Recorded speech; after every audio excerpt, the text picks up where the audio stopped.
Hello everyone and welcome to my Bold and Beautiful Update 24 channel. Ridge dives into the sea to save Brooke from drowning in this leaked Italian photo. The ripple effect, a photo leak, an audacious rescue, and the Italian rebirth of the Forrester Logan saga. The sun-drenched Amalfi Coast cliffs in Positano were lapped by the Tyrrhenian Sea, which had seen innumerable romantic and beautiful moments. But on this afternoon, the intrusive, indisputable force of one, illegally taken photograph turned its blue waters into the setting for a dramatic play that would soon reverberate far beyond the Italian coastline. When shared on social media and gossip sites, the blurry but horribly clear image of Ridge Forrester mid-plunge showed him hurtling towards Brooke Logan, who was obviously straining against the waves.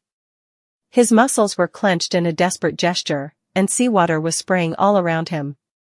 Her hair was darkly matted against her skin, her arms were thrashing, and her face was a mask of dread that was almost visible above the swirling surface.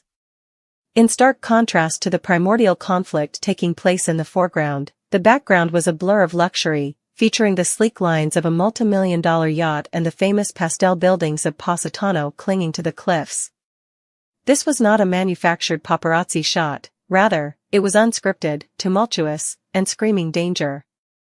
An immediate firestorm was started by the leak, which came from a low-level crew member on a neighboring tourist boat who had seen the disturbance and used a strong phone camera to zoom close. Bypassing the typical PR filters, the headlines cried, "Leaked photo in Italy, Ridge jumps into the ocean to save Brooke from drowning," and landed like a depth charge in the already tumultuous waters of the Forrester and Logan families, as well as the entire Los Angeles fashion scene they dominated. The background, which was a tumultuous mashup of business and intensely personal history, was gradually put together by frantic calls to Italy and between LA houses. Forrester Creations' exclusive Mediterranean collection was launched in Italy, and Ridge and Brooke, whose decades-long, on-again off-again romance is a major source of drama in the program, were both there.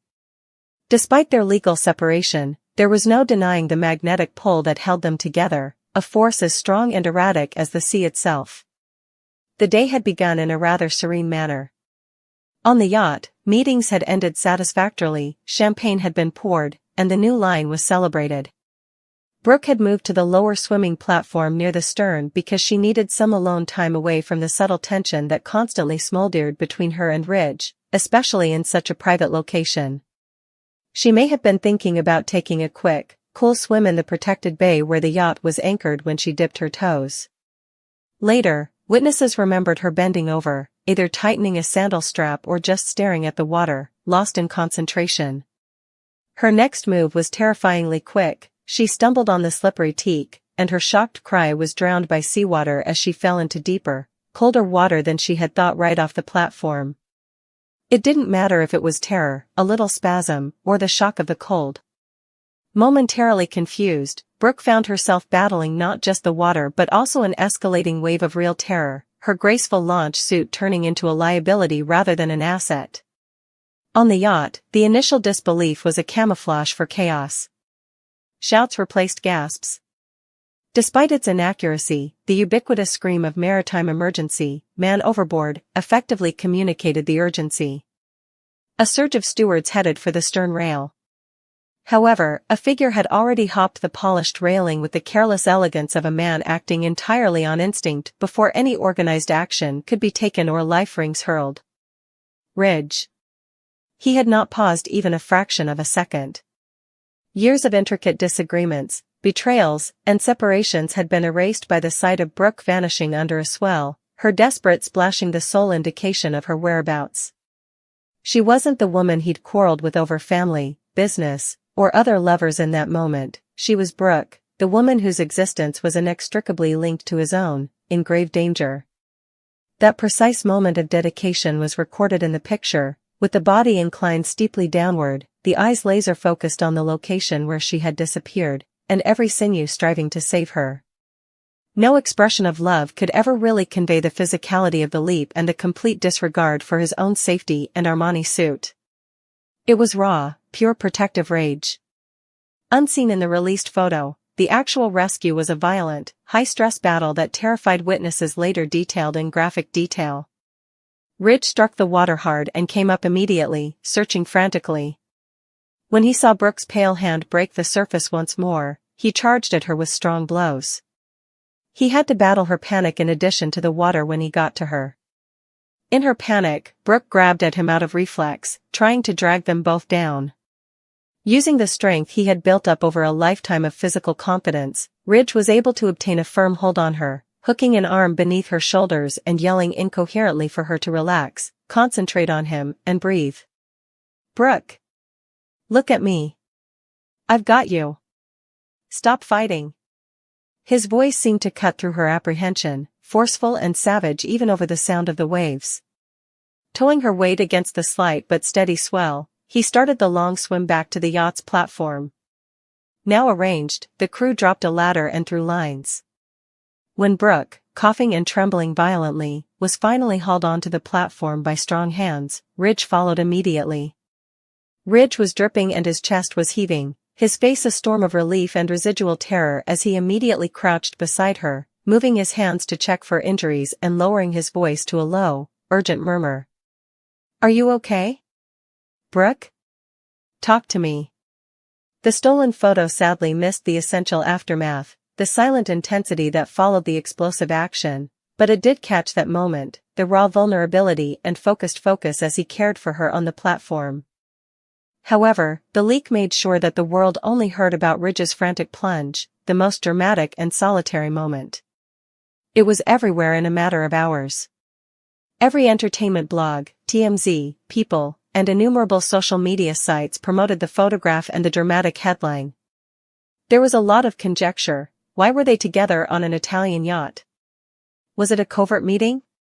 Was Brooke shoved or did she fall? A ridiculous idea that was swiftly disproved, but nonetheless acquired popularity in less well-known online communities. How near drowning did she get? For both supporters and opponents, the image turned into a Rorschach test. Unquestionable evidence of Ridge's enduring, protecting love, a love that went beyond their current distance, was shown to Brooke supporters. They said, "That's real love. He just jumped without thinking." Critics of Ridge, especially supporters of his present girlfriend, whoever that may be at this moment in the constantly changing plot, perceived it as carelessness, a risky error in judgment, or worse, a fabricated incident intended to influence Brooke or the public. Some sneered, "Convenient timing, right before the launch." Others centered on Brooke's vulnerability, provoking discussions about her mental health or unintentional awkwardness.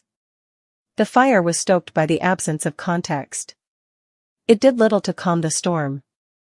The PR team at Forrester Creations, caught off guard and rushing, changed their focus from promoting chiffon gowns to damage control.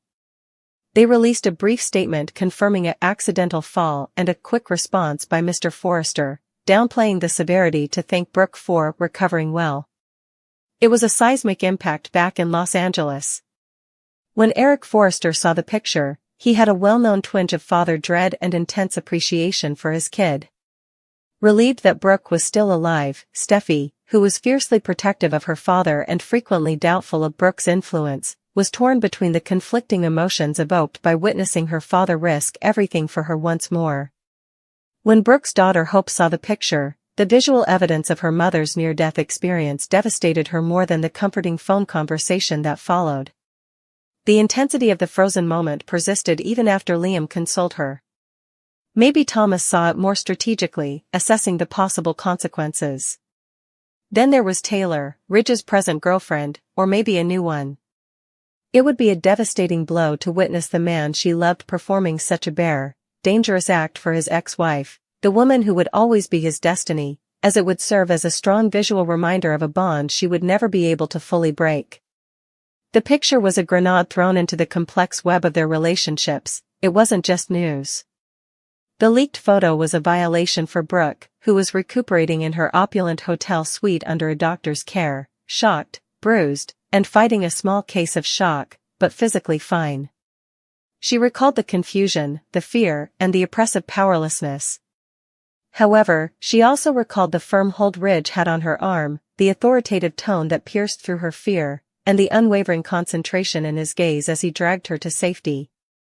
It was like having her most vulnerable moment on display when she saw the picture being publicly analyzed. However, Beneath the shame and rage at the invasion, another emotion surfaced, a deep, indisputable sense of thankfulness and a rediscovery of the core reality the picture captured. Ridge didn't hesitate when her life was in danger. He leaped. That information struck a deeper chord than any disagreement or division. It made her face the unshakable bond between them, a bond built by passion, shared history, and now, almost tragic circumstances. Ridge was furious about the leak, drying off but still feeling the coldness of what nearly transpired. His instinctive and necessary private behavior had turned into a public show. He detested the interference, the conjecture, and the possible harm it could have brought to others, particularly his present partner. However, when he looked at the picture in private, he noticed something else, the raw, unadulterated reality of his response. There had been no planning, no consideration of the repercussions, and only the goal of reaching Brooke before the waves took her. The foundation was exposed after the layers of animosity, commercial conflicts, and romantic entanglements were removed. Brooke mattered. There was no negotiating her survival. That insight was as disturbing as it was indisputable. It made everything more difficult, bringing his present decisions into stark, uneasy relief. Given that his instinctive response shone that Brooke still had the capacity to control him and demand his undivided, selfless attention in an emergency, how could he be totally devoted to someone else? As a result, the leaked picture evolved into much more than just a dramatic rumor. It turned into a stimulant. It compelled awkward conversations in hotel rooms in Italy and houses in Los Angeles. It threatened to put out fresh flames and rekindled old ones. It emphasized unbreakable links and revealed weaknesses. It transformed a private moment of bravery and terror into a public vote on Ridge Forrester and Brooke Logan's enduring, turbulent, and unquestionably epic love story. The Tyrrhenian Sea had calmed down again, but the storm unleashed by that one grainy, leaked image was only now starting to settle in the lives of all those it touched, promising weeks, if not months, of emotional fallout, tough decisions, and the unrelenting drama that only Forrester Creations and its founding families could really provide. For the oldest narrative in Los Angeles fashion, the picture represented a highly explosive new beginning rather than a conclusion. The ripple had turned into a wave, and nobody would come out of it unaltered, least of all Ridge and Brooke. The Brooke-Ridge-Taylor triangle's dynamic is permanently altered by a heart-stopping accident. The day the meticulously balanced hourglass of the Brooke-Ridge-Taylor triangle broke, its sands irrevocably changed not by a bitter betrayal or a passionate confession, but by the screech of tires, the shattering of glass, and the terrifying silence that followed. The California sun, typically a spotlight for the glittering drama of Los Angeles, felt brutally indifferent. It was a typical Tuesday, the kind where you are lulled into a delusion of permanency by routines. Ridge was driving back from the office, preoccupied by the replay of a heated board meeting at Forrester Creations. Taylor called for a cab after completing a difficult therapy session downtown. While singing absently to the radio, Brooke was stopped at a red light on his way to meet Hope for lunch. With terrifying speed, fate stepped in as a delivery van driver who was temporarily blinded by the sun and running a red light with catastrophic force. With devastating force, the van T-boned Taylor's cab, sending it sideways into Ridge's approaching automobile before crashing into Brooke's stationary car. Crumbling metal, shattered glass, and shrieks that were cut off in mid-screams were all part of the symphony of devastation, which served as a horrific prelude to a new and terrifying reality. 3 lives that had been interwoven for decades were retrieved from the debris in the tumultuous aftermath, among the flashing lights and panicked paramedics, irrevocably altered. Brooke sustained deep cuts, shattered ribs, and a severe concussion. Her physical suffering reflected the confusion of the incident. Despite being shielded by his car's safety measures, Ridge was forcefully shaken and suffered internal bruises and a complex fracture of his dominant right arm, the physical result of his world collapsing. However, Taylor's injuries were the most severe. She suffered a traumatic brain injury, TBI, when her head slammed the window frame, which left her unconscious and fighting for her life in the intensive care unit, ICU, her once bright intellect suddenly vulnerable and silent. The tragedy destroyed the usual terrain of their relationships and was more than simply a physical incident. It was an emotional earthquake. Instantly, the typical dynamics, the intense tug-of-war between Ridge and Brooke, the steady, cerebral bond with Taylor, the decades of conflict, forgiveness, and renewed hopes, became unnecessary extravagances. The main focus was on dread, survival, and a deep realization of mortality. Brooke's suffering was secondary to the intense fear she felt for Taylor, her longtime competitor, who suddenly became a frail person whose very existence depended on it. Any residual hostility was destroyed by the sight of Taylor, who was typically so strong and calm, laying lifeless and pallid amid a maze of cables and equipment. Instead, a frantic cry for her life and a genuine, human connection took its place. The accident was a harsh wake-up call for Ridge. He underwent a significant change when he witnessed both of the people he loved, in very different ways, but unquestionably essential to his life, be broken and in pain at the same time. Instead of thinking about romantic options or old grievances, the anxious hours spent waiting outside the intensive care unit were filled with a crippling fear of losing Taylor forever and a desperate relief that Brooke was still aware despite his injuries. Ego, expectation, and a convoluted past were all stripped away by the accident, exposing the fundamental truth: he genuinely and irrevocably cared about both of their well-being. But he was absorbed by Taylor's struggle. He was forced to face emotions he may have compartmentalized or taken for granted by the woman's extreme fragility, the frightful quiet where her lucid intellect and soothing presence should be. Even during his most tumultuous breaks with Brooke, the thought of her not waking up and her bright light going out unleashed a wave of sorrow and remorse that was beyond anything he had ever experienced. With startling clarity, he saw that Taylor was more than just a haven or a reassuring constant. She was sewn into the very fabric of his life, and her absence threatened to engulf him. Taylor's difficult journey back from the edge served as the furnace that created the new shape of the triangle. Her recuperation was excruciatingly lengthy and full with obstacles. As her bright intellect tried to re-establish a connection with her body and the outside world, the initial coma gave way to a fog of bewilderment, memory lapses, crippling migraines, and extreme frustration. Easy chores turned into Herculean endeavors. The real metamorphosis took place here. Despite decades of rivalry, Brooke established himself as a calm, unwavering presence. She paid a visit without bothering anyone, bringing modest luxuries like Taylor's favorite herbal tea and a cozy blanket. She offered brief bits of impartial news or just sat in silent solidarity while speaking softly on the present rather than the past.